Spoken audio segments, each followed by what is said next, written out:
여러분, 잠시 눈을 감고 자신에게 물어보세요. 나는 누구인가? 이 간단해 보이는 질문이 사실은 해탈의 모든 비밀을 담고 있습니다. 수천만 명의 수행자들이 평생을 바쳐 이 답을 찾아왔습니다.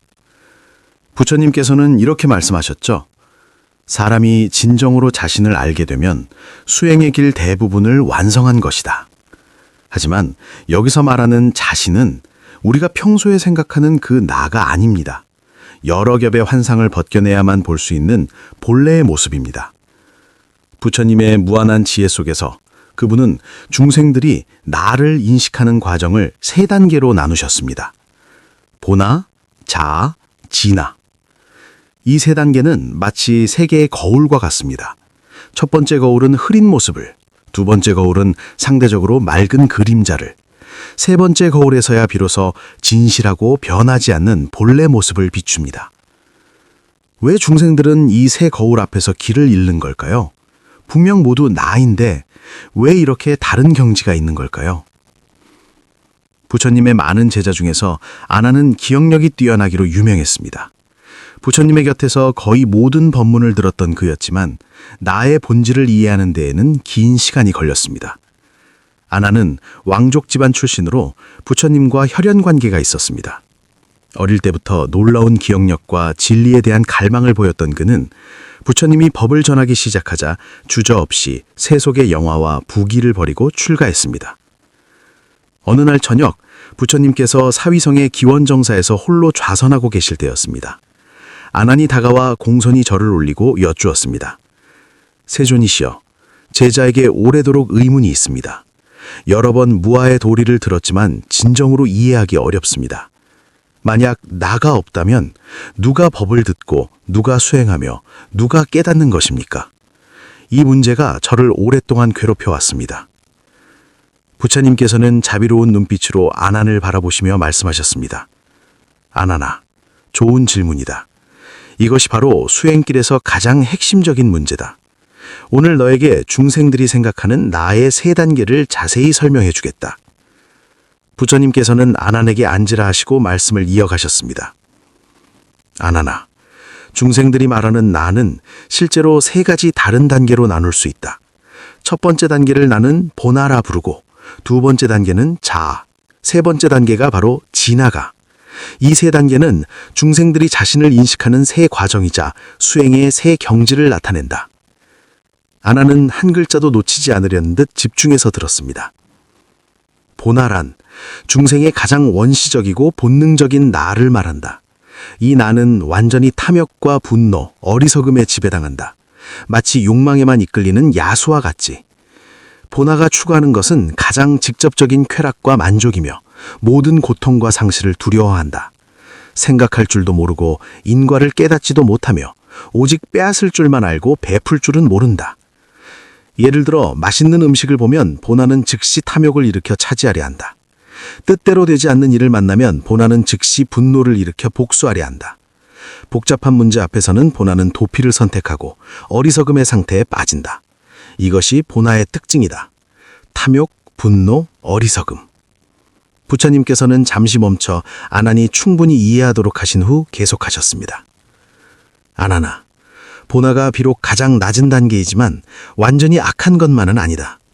보나 속에도 생명의 원시적 활력과 생존 본능이 담겨 있으며 이것들은 수행의 기초 에너지다.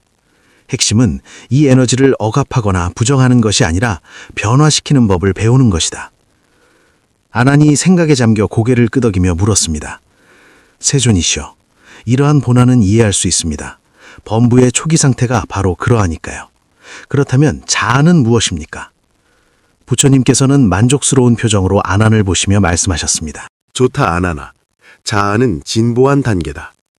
중생들이 지식을 배우기 시작하고 선법을 접하며 어떤 도리를 깨닫게 되면 점차 보나로부터 자아를 발전시킨다. 이 자아는 일정한 이성적 사고 능력을 갖추고 있어서 가장 원시적인 충동을 억제할 줄 알며 무엇이 옳고 그른지 안다. 자아는 스스로에게 말한다. 함부로 화내면 안 돼. 탐욕을 통제해야 해. 좋은 사람이 되어야 해. 자아는 도덕관념을 갖기 시작하고 수행하려는 의지를 가지며 더 높은 경지를 추구하려는 힘을 갖는다. 많은 수행자들이 이 단계에 머문다. 그들은 열심히 선을 닦고 악을 끊으며 부지런히 불법을 배우고 진지하게 좌선하고 염불한다. 하지만 아나나, 이 자아가 비록 보나보다 많이 진보했지만 여전히 일종의 집착이라는 것을 알아야 한다. 자아는 생각한다. 나는 성불해야 해. 나는 해탈해야 해. 내 수행은 남보다 낫다. 내 경지는 남보다 높다. 보거라. 여기에 여전히 강한 나가 작용하고 있다. 부처님께서는 더 설명하셨습니다. 금강경에서 내가 말했듯이 만약 보살에게 아상, 인상, 중생상, 수자상이 있다면 보살이 아니다.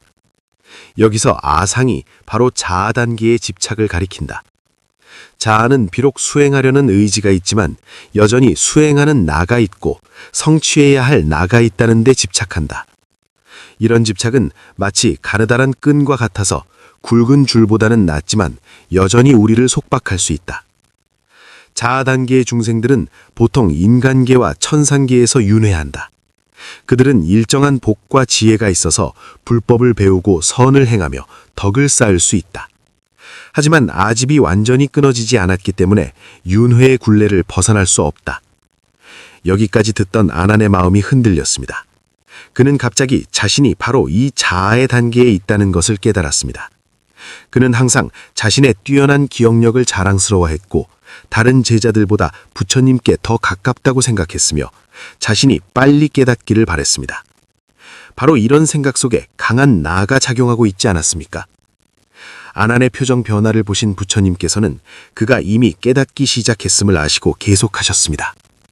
아난아, 이제 세 번째 단계인 진화에 대해 말해주겠다. 사실 진화라는 말은 정확하지 않다. 왜냐하면 이미 모든 나의 개념을 초월했기 때문이다. 내가 이렇게 부르는 것은 너의 이해를 돕기 위함이다. 진화는 실제로 무아의 나다. 철저히 깨달은 후의 본성, 우리가 말하는 불성이나 열애장이다. 이 경지에서는 더 이상 나와 남의 구별이 없고 어둠과 일름에 집착이 없으며 살과 죽음의 두려움이 없다. 모든 것은 인연법이고 모든 것은 공성이며 모든 것은 자비와 지혜의 나타남이다. 수행자가 진정으로 진화의 경지를 깨달으면 원래부터 고정불변한 나는 존재하지 않았다는 것을 발견한다. 본아는 환상이고 자아는 집착이며 오직 진실한 진화만이 진실하다. 하지만 이 진실한 진화는 바로 무아다. 부처님께서는 경전을 인용하며 말씀하셨습니다. 반야심경에서 관자세 보살이 온 계공을 비춰봤다고 했다. 이것이 바로 진화 경지의 체현이다. 오온, 즉 색수상행식, 이러한 나를 구성하는 요소들이 진화의 관조 아래서 모두 공성의 본질을 드러낸다. 그 안에 실제하는 나는 없다. 하지만 깨달음은 분명명백하고 명백명백하다. 진화 경지의 특징은 무엇인가? 첫째, 무연대자 동체대비. 나와 남의 구별이 없기 때문에 모든 중생에게 무조건적인 자비를 일으킬 수 있다. 둘째, 반야지혜로 모든 법의 실상을 꿰뚫어 본다. 모든 현상의 인연성과 공성을 명확히 볼 수 있다. 셋째, 해탈자재. 어떤 경계에도 묶이지 않으며 순경이든 역경이든 내면의 평온과 기쁨을 유지할 수 있다. 아나는 감동받아 들었지만 여전히 의문이 있었습니다. 세존이시여, 이 세 단계를 대략 이해할 수 있습니다. 하지만 어떻게 자아 단계에서 진화의 경지로 들어갈 수 있습니까? 구체적인 수행 방법이 있습니까? 부처님께서 미소 지으시며 말씀하셨습니다. 아나나, 네가 묻는 것이 바로 핵심이다. 자아에서 진화로 들어가려면 몇 가지 중요한 수행 단계를 거쳐야 한다. 지금 자세히 설명해 주겠다. 먼저 이 세 가지 나를 관찰하고 인식하는 법을 배워야 한다. 지금 네가 하는 것처럼 무엇이 본아의 충동이고 무엇이 자아의 집착이며 무엇이 진화의 자연스러운 드러남인지 명확히 구별할 수 있어야 한다. 이런 관찰과 인식이 모든 수행의 기초다. 화가 날 때는 관찰하라. 이것은 본아가 작용하는 것이며 분노에 지배당하고 있다는 것을. 수행 성취에 자부심을 느낄 때는 관찰하라. 이것은 자아가 작용하는 것이며 여전히 강한 집착이 있다는 것을. 자연스럽게 자비심이 일어나고 무조건적으로 모든 중생을 사랑할 때는 인식하라. 이것이 진화의 나타남이라는 것을 부처님께서는 계속 설명하셨습니다. 둘째, 이러한 나와 동일시하지 않는 법을 배워야 한다. 본아의 충동을 관찰했을 때 따르지 말고 자아의 집착을 알아차렸을 때 그것에 붙들리지 말며 진화의 나타남을 체험했을 때도 그것에 집착하지 마라. 마치 하늘의 구름을 보듯이 그것들을 보되 이끌리지 않는 것이다. 아나는 부처님의 말씀 하나하나를 진지하게 기억하면서 동시에 마음속 깊이 이 관찰을 실천하기 시작했습니다. 그는 부처님께서 말씀하실 때 자신의 마음속에서 한 목소리가 말하는 것을 발견했습니다. 이 말씀들을 모두 기억해야 해. 가장 박학한 제자가 되어야 해. 이것이 바로 자아의 집착이 아닙니까?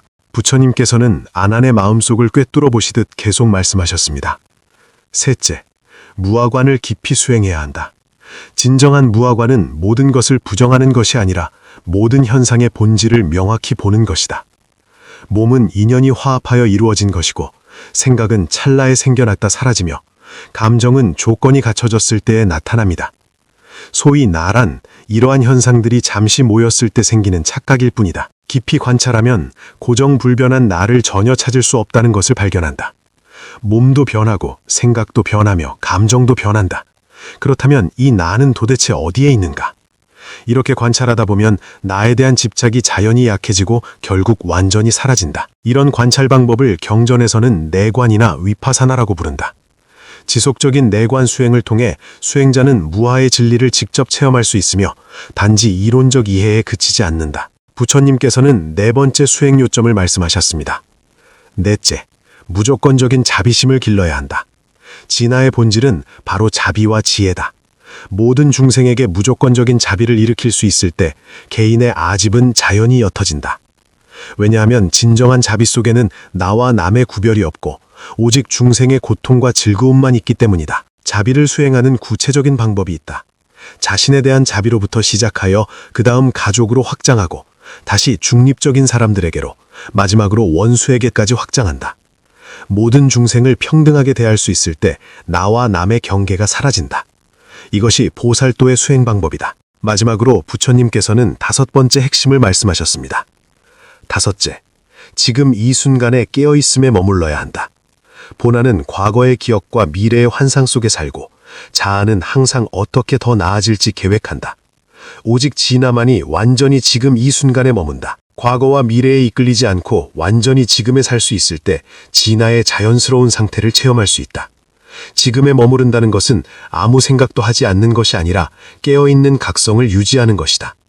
지금 이 순간의 호흡을 알아차리고 지금 이 순간의 느낌을 알아차리며 지금 이 순간의 생각이 생겨났다 사라지는 것을 알아차리되 그것들에 이끌리지 않는 것이다. 이런 상태를 선종에서는 즉심즉불의 경지라고 한다. 이 다섯 가지 요점을 듣고 난 아나는 정수리에 감로수를 부은 듯한 맑은 깨달음을 느꼈습니다. 그는 왜 자신이 그토록 많은 법문을 들었는데도 진정으로 깨닫지 못했는지 이해하기 시작했습니다. 원래 그는 줄곧 자아의 단계에 머물러 성취해야 해, 깨달아야 해 라는 집착에 묶여 있었던 것입니다. 이때 목건년 존자도 정사에 왔다가 부처님의 설법을 듣고 공손히 여쭈었습니다. 세존이시여, 일상생활에서 우리는 어떻게 이 가르침을 실제로 적용해야 합니까? 부처님께서는 고개를 끄덕이시며 말씀하셨습니다. 목건년아, 매우 실제적인 질문이다. 수행은 생활과 분리될 수 없다. 생활 자체가 가장 좋은 수행의 장소다. 일상생활에서 선택의 순간이 올 때마다 자신에게 물어야 한다. 이 선택은 본아의 충동인가, 자아의 계산인가, 아니면 진아의 자연스러운 나타남인가? 예를 들어 누군가 너를 칭찬할 때 본아는 우쭐해하며 더 많은 칭찬을 원한다.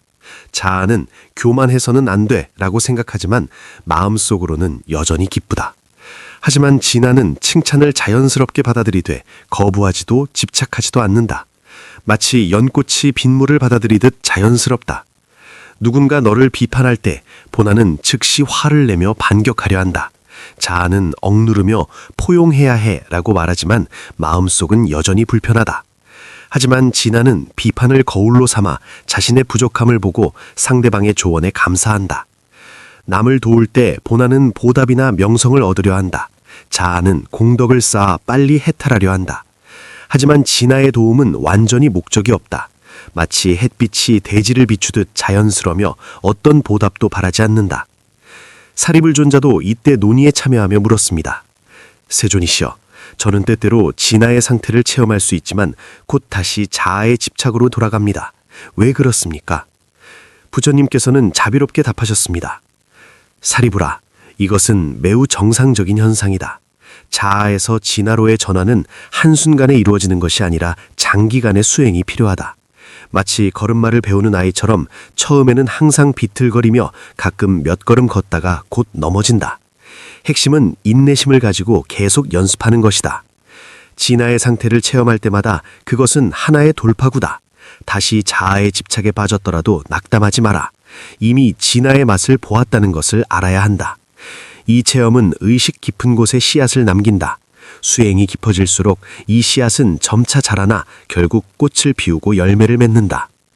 더 중요한 것은 자아와 진화 사이에 다리를 놓는 법을 배워야 한다. 이 다리가 바로 정념이다. 다시 자아의 집착에 빠진 것을 발견했을 때 급히 벗어나려 하지 말고 정념으로 알아차려라. 또 집착하고 있구나. 이것은 자아가 작용하는 것이다.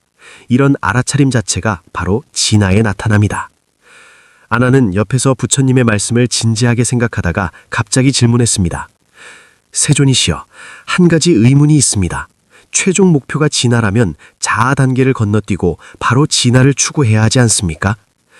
부처님께서는 고개를 젖으시며 말씀하셨습니다. 아나나, 이것은 매우 흔한 오해다. 자아는 수행길의 장애물이 아니라 반드시 거쳐야 할 계단이다. 자아의 발전 없이는 진화의 경지에 도달할 수 없다. 생각해보라. 한 사람이 아직 완전히 본화에 지배당하고 탐진치에 굴복당하고 있다면 바로 진화를 증득할 수 있겠는가? 불가능하다. 먼저 학습과 수행을 통해 자아를 발전시켜 일정한 이성적 사고 능력과 도덕적 수양을 갖춘 후에야 다음 단계로 진화의 경지에 향해 돌파할 수 있다. 게다가 자아 단계의 수행은 진화의 증득을 위한 중요한 기초를 다진다. 자아 단계에서 우리는 절제, 인내, 자비, 지혜 등의 품성을 배운다. 이런 품성들이 비록 아직 집착의 색채를 띠고 있지만 진화의 나타남을 위한 조건을 준비한다. 마치 집을 지을 때 기초가 필요하듯이 자아 단계의 수행은 진화 증득을 위해 다지는 기초다. 기초가 집 자체는 아니지만 기초 없이는 튼튼한 집을 지을 수 없다. 부처님께서는 계속 설명하셨습니다. 법화경에서 나는 삼승법문으로 다른 근기의 중생들을 인도한다. 성문승, 연각승, 보살승. 이 삼승은 실제로 삼화의 전환 과정에 대응한다. 본화에서 자아로는 성문과 연각의 수행에 해당하고 자아에서 진화로는 보살도의 수행에 해당한다. 최종적으로 모든 중생은 같은 불과를 증득한다. 즉, 진화의 경지다. 그러므로 자아 단계를 급히 건너뛰려 하지 말고 이 단계에서 착실히 수행하면서 동시에 자아의 집착을 늘 알아차리고 진화로의 비약을 준비하라. 가섭존자가 이때 물었습니다. 세존이시여, 우리가 자아에서 진화의 경지로 들어갔는지 어떻게 알 수 있습니까? 명확한 표시가 있습니까? 부처님께서는 잠시 생각하신 후 답하셨습니다. 가섭아, 이것은 핵심적인 질문이다. 진화 경지에는 몇 가지 뚜렷한 특징이 있다. 첫째, 더 이상 깨달아야 해라는 생각이 없다. 자아 단계에서는 항상 더 높은 경지에 도달하고자 하는 강한 욕망이 있다. 하지만 진화 경지에서는 이런 욕망이 완전히 사라진다. 왜냐하면 원래부터 증득할 것이 없다는 것을 인식했기 때문이다. 모든 것이 본래 갖추어져 있다. 둘째, 칭찬과 비판에 완전히 평등하다. 남들이 무슨 말을 하든 마음이 호수처럼 고요하자. 칭찬으로 기뻐하지도 비판으로 화내지도 않는다. 이것은 억압이 아니라 칭찬과 비판의 공성 본질을 진정으로 명확히 본 것이다. 셋째, 자연스러운 자비. 모든 중생에 대한 자비가 더 이상 의도적으로 기르는 품성이 아니라 자연스럽게 나타나는 본성이다. 마치 물이 자연히 아래로 흐르듯. 넷째, 완전한 무애. 나에 대한 집착이 없으니 나의 상실도 없고 자연히 어떤 두려움도 없다. 삶과 죽음 앞에서도 담담히 대처할 수 있다. 다섯째, 깊은 고요함과 기쁨. 이런 고요함은 어떤 외적 조건에도 의존하지 않고 이런 기쁨은 어떤 어둠에서도 오지 않는다. 그것들은 진화의 본연한 상태다. 부르나 존자가 이때 여쭈었습니다. 세존이시여, 업력과 이 세 가지의 나 사이에는 어떤 관계가 있습니까? 부처님께서 답하셨습니다. 부르나야, 이 질문은 매우 깊다. 업력의 작용은 사마의 상태와 밀접한 관련이 있다. 본화 단계에서 중생은 완전히 업력에 지배당한다. 그들의 모든 행위는 업력의 관성적 반응이며 자유의지가 없다. 마치 돌이 산에서 굴러내려오듯 완전히 중력 법칙에 따라 움직인다. 본화 단계의 중생은 업을 많이 짓는데 주로 악업이다. 탐진치에 이끌리기 때문이다. 자아 단계에서 중생은 일정한 자유선택 능력을 갖기 시작한다. 자신의 업력 패턴을 관찰할 수 있고 어떤 업력 충동을 따르지 않기로 선택할 수 있다. 하지만 자아 자체도 업을 짓는다. 비록 대부분 선업이지만 여전히 새로운 속박을 형성한다. 예를 들어 수행 공덕에 집착하고 자신의 경지에 집착하는 것 등이다. 진화 단계에서 수행자는 완전히 업력의 속박을 초월한다. 업력이 사라진 것이 아니라 더 이상 깨달은 자의 마음을 묶을 수 없다는 뜻이다. 마치 연꽃이 진흙에서 나오되 물들지 않듯이 깨달은 자는 업 속에 있어도 업에 의해 흔들리지 않는다. 더 중요한 것은 진화 단계의 행위는 더 이상 새로운 업을 짓지 않는다. 나에 대한 집착이 없으니 모든 행위가 자연스러운 나타남이며 업력의 흔적을 남기지 않는다. 이것이 금강경에서 말한 아상, 인상, 중생상, 수자상 없는 보시다. 이런 보시는 업을 짓지 않으며 공덕이 무량하다. 우바리 존자가 물었습니다. 세존이시여, 구체적인 선정 수행에서 우리는 어떻게 이 사마의 지혜를 활용해야 합니까? 부처님께서 자세히 답하셨습니다. 우바리야, 선정은 사마를 전환하는 중요한 방법이다. 선정 중에 사마는 다른 형태로 나타난다. 선정을 시작할 때 본화는 주로 가만히 앉지 못하고 마음이 안정되지 않으며 각종 욕망과 망상에 이끌리는 것으로 나타난다. 이때 억지로 억누르지 말고 온화하게 이런 충동들이 생겨나고 사라지는 것을 관찰하라. 그것들이 단지 본화의 관성적 반응임을 인식하라. 선정이 깊어지면서 자아가 나타난다. 내가 수행하고 있다. 내 정력이 괜찮다. 나는 곧 깨달을 것이다. 등의 생각으로 표현된다. 이런 생각들은 본화의 충동보다 미묘하고 더 쉽게 간과된다. 이런 미묘한 집착들을 알아차리는 법을 배워야 하며 거부하지도 따르지도 말아야 한다. 선정이 일정한 깊이에 도달하면 진화의 상태가 자연스럽게 나타난다. 이때는 수행자도 없고 수행 방법도 없으며 수행의 목표도 없다. 오직 순수한 각성만 있다. 이런 상태는 억지로 추구할 수 없고 지속적인 수행을 통해 자연히 도달할 수 있다. 일상의 정념 수행에서도 사마의 지혜를 활용해야 한다.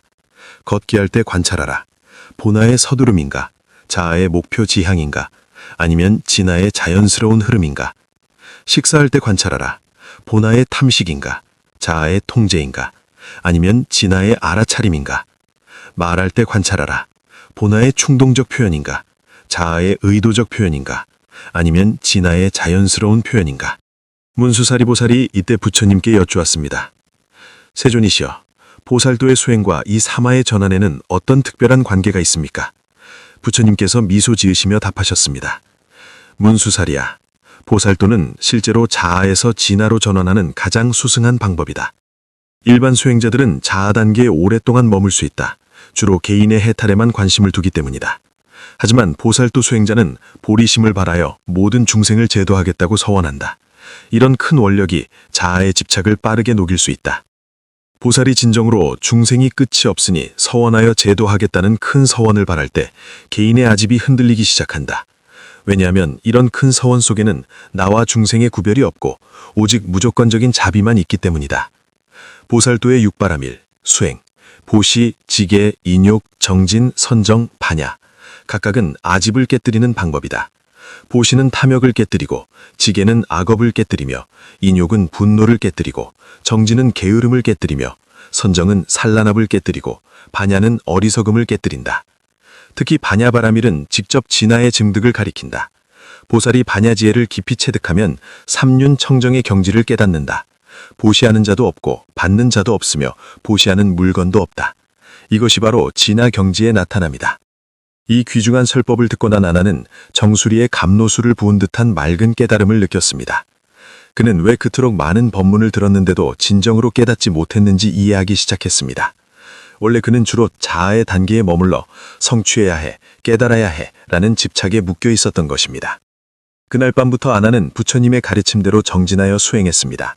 그는 자신의 마음속 모든 생각을 자세히 관찰하기 시작했고, 어떤 것이 본아의 충동에서 온 것이고, 어떤 것이 자아의 집착에 속하며, 어떤 것이 진아의 자연스러운 나타남인지 구별했습니다.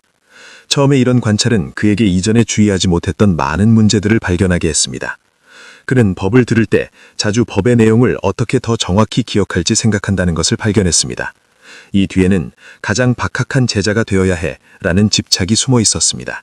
다른 비구들과 교류할 때 무의식적으로 자신의 학식을 드러낸다는 것도 발견했습니다.